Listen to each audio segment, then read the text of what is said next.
Number 33, add x plus 1 over x minus 2 plus negative 4x minus 13 over x squared minus 3x minus 10. Identify any x values for which the expression is undefined. First thing we got to do here is factor. So let's go ahead and factor out as much as we can. Can't really factor anything out in the first fraction. In the second fraction, my numerator can't do anything with that, so we're going to leave that alone.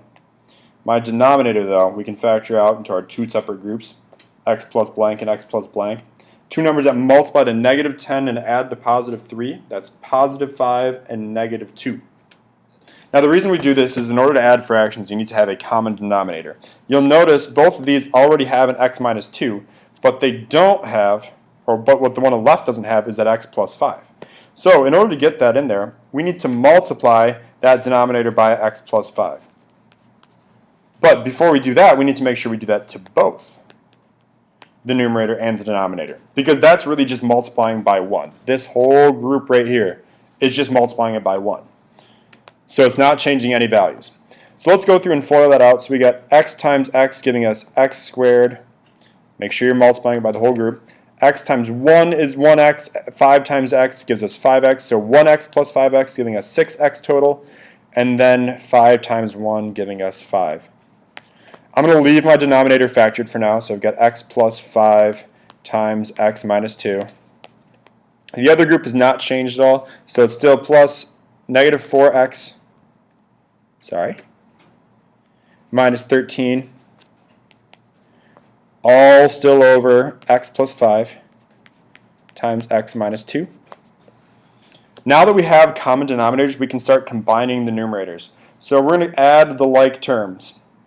So going through, there is nothing like our x squared, so we just have x squared.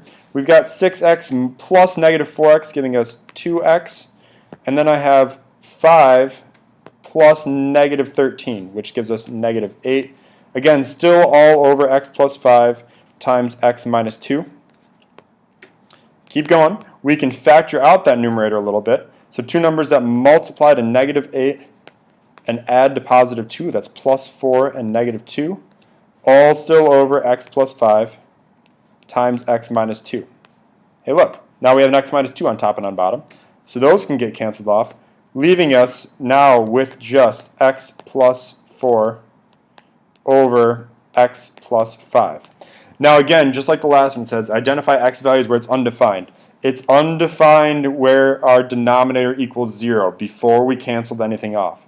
So we can't have x equal negative 5 because of the x plus 5 or positive 2 because of the x minus 2. So again, where x is undefined comes from your original uncanceled out denominator.